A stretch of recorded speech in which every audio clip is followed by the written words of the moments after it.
Kamu pergi dari rumah? Apa diusir? 1998. Nama orang tua? Saya, Sartika Puspita. Bapaknya, Bu? Ribuan kilo jalan yang kau tempuh, lewati rintang untuk aku anakmu. Ibuku sayang masih terus berjalan, walau tapak kaki penuh darah, penuh nanah. Bayu gak suka lihat ibu bangku-bangku.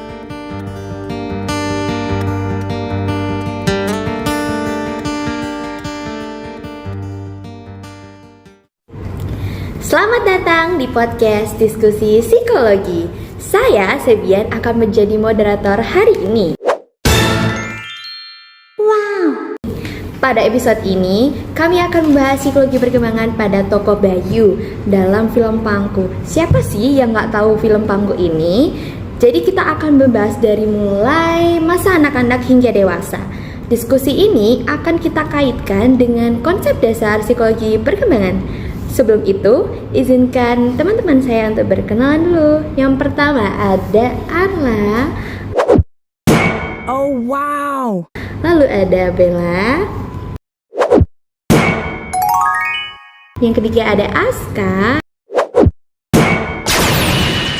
Yang keempat ada Puri.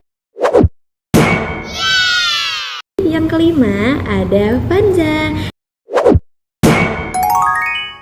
Yang keenam ada Feby. Yang terakhir ada Della.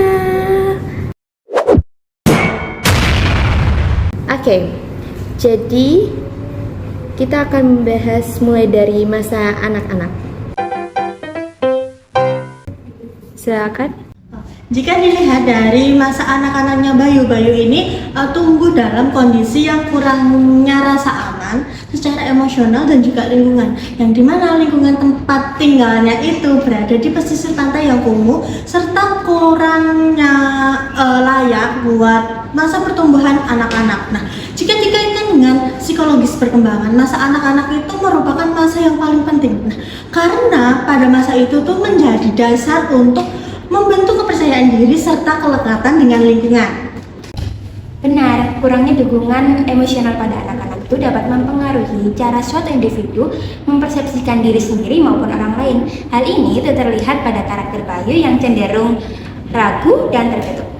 Nah, dalam sudut pandang Erikson, Bayu pada awal kehidupannya itu berpotensi memiliki hambatan dalam tahap perkembangan, seperti kayak kepercayaan, terus inisiatif.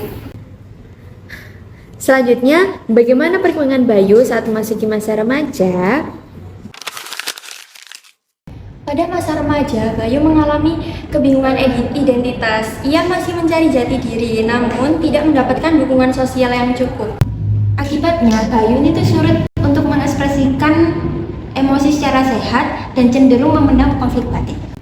Nah, hal ini tuh menunjukkan bahwa perkembangan remaja ini, khususnya pada perkembangan pada identitasnya itu belum tercukupi. Lalu bagaimana kondisi Bayu di masa dewasa?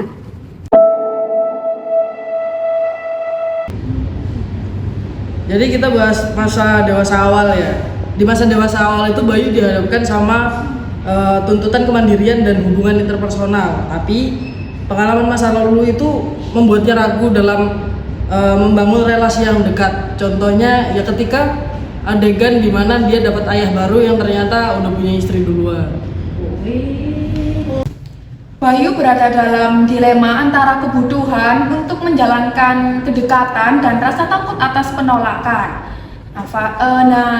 Ini tuh menjadikan konflik psikologis pada fase dewasa. Oke, sebagai kesimpulan podcast hari ini, perjalanan Bayu dalam film Pangku menunjukkan bahwa perkembangan psikologis berlangsung secara berkesinambungan. Hambatan pada satu fase dapat mempengaruhi fase berikutnya, namun tetap membuka peluang untuk pertumbuhan. Terima kasih atas partisipasinya teman-teman. Semoga diskusi ini bermanfaat dan menambah pemahaman kita tentang psikologi perkembangan.